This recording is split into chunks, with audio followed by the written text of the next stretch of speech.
Hello everyone, আসসালামু আলাইকুম।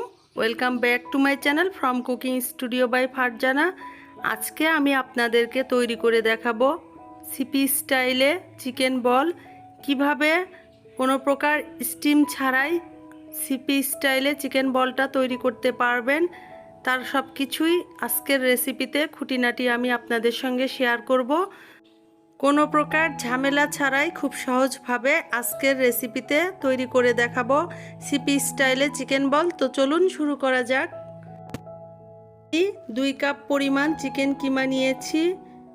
Chicken কিমার জন্য আমি মুরগির বুকের মাংস খুব ভালোভাবে ধুয়ে এটাকে পিস পিস করে কেটে ফুড প্রসেসরে এটাকে কিমা করে নিয়েছি। আপনারা চাইলে এই কিমা বাজার থেকে কিনে আনতে পারেন, অথবা বোনলেস চিকেনটাকে পিস পিস করে ব্লেন্ডারে ব্লেন্ড করেও নিতে পারেন। তো এখানে আমি মোট 2 কাপ পরিমাণ চিকেন কিমা নিয়েছি। এখন দিয়ে দিচ্ছি হাফ চা চামচ পরিমাণ গোলমরিচের গুঁড়া। এরপর দিয়ে দিচ্ছি লাল আর সবুজ কাঁচামরিচ 1.5 টেবিল চামচের মতো। এখন দিয়ে দিচ্ছি স্বাদ মতো লবণ। এরপর দিয়ে দিচ্ছি রসুন বাটা, আপনারা চাইলে রসুন গুঁড়োও ব্যবহার করতে পারেন। এখন দিয়ে দিচ্ছি 2 টেবিল চামচ পরিমাণ কর্নফ্লাওয়ার, এটা বাইন্ডিংসের জন্য দিচ্ছি। এরপর দিয়ে দিচ্ছি আমি 1 টেবিল চামচ পরিমাণ টমেটো সস। এই সসটা আমি ঘরেই তৈরি করে নিয়েছি, আপনারা চাইলে বাজার থেকে কিনেও এনে দিতে পারেন।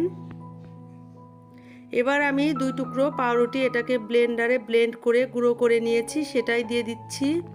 এখন আমি সব কিছু খুব ভালো করে কিমার সঙ্গে এটাকে মেখে নিব।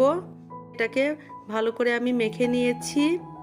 মশলার সঙ্গে কিমাটা খুব ভালোভাবে মাখানো হয়ে গিয়েছে। এখন আমি হাতে সামান্য সয়াবিন তেল নিয়ে নিয়েছি, এতে করে চিকেন বলটা তৈরি করতে সুবিধে হবে। আর আপনাদের ডোটা যদি স্টিকি হয়ে থাকে সেক্ষেত্রে ফ্রিজে এটাকে 20 মিনিটের জন্য রেখে দিতে পারেন, তারপরে এই চিকেন বলটা তৈরি করে নেবেন। তো আমি এভাবে করে প্রত্যেকটা চিকেন বল তৈরি করে নিয়েছি। এবার এটাকে আমি কোনো প্রকার স্টিম ছাড়াই এই চিকেন বলগুলোকে সেদ্ধ করে নিব। চুলায় একটি প্যান বসিয়ে দিয়েছি আর এতে আমি পানি গরম দিয়েছি। এখন আমি চুলার জালটা হাই হিটে করে এই চিকেন বলগুলো স্টিম করে নিব। চুলার আঁচটাকে বাড়িয়ে দিয়ে 10 মিনিটের জন্য আমি এটাকে খুব ভালো করে সেদ্ধ করে নিব। 10 মিনিট পর যখন ভালোভাবে সেদ্ধ হয়ে যাবে তখন আমি একটি ছাঁকনি চামচের সাহায্যে এগুলোকে তুলে নিব। তবে কেউ যদি এগুলোকে ফ্রোজেন করতে চান সেদ্ধ হবার পর, এই পর্যায়ে আপনারা এগুলোকে ফ্রোজেন করতে পারবেন। সরাসরি পানি থেকে তুলে ঠান্ডা করে ফ্রিজে আপনারা ফ্রোজেন করতে পারেন। তবে আজকে আমি কোনো প্রকার ফ্রোজেন করব না, তাই এটাকে সরাসরি তুলে ভাজতে যাব। তো সবগুলো আমি একইভাবে তুলে নিয়েছি। সম্পূর্ণ চিকেন বলগুলো আমার তুলে নেওয়া হয়ে গিয়েছে। আর এখন আমি এটাকে ভাজতে চলে যাচ্ছি।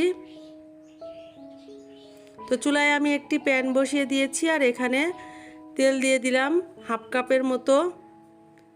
তবে আজকের চিকেন বলগুলো আমি অল্প তেলেই ভেজে নিব, যেহেতু এর ভেতরে মশলা হালকা পাতলা দেয়া হয়েছে আর চিকেন বলগুলোকে আগে থেকেই খুব ভালোভাবে সেদ্ধ করে নেওয়া হয়েছে, তাই এটাকে খুব একটা বেশি দাগ কেটে ভেজে নেবার প্রয়োজন হবে না।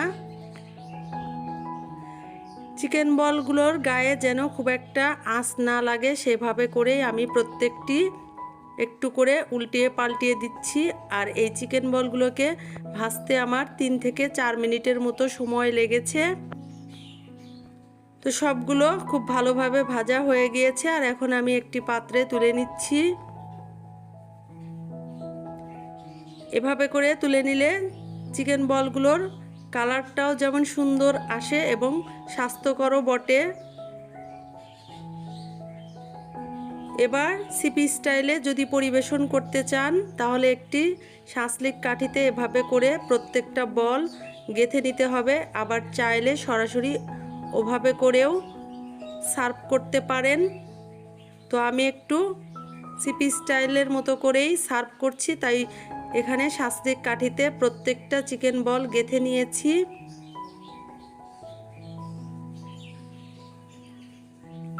তো সম্পূর্ণ চিকেন বলগুলো আমি সেম একই প্রসেসে শাসলিক কাঠিতে গেঁথে নিব।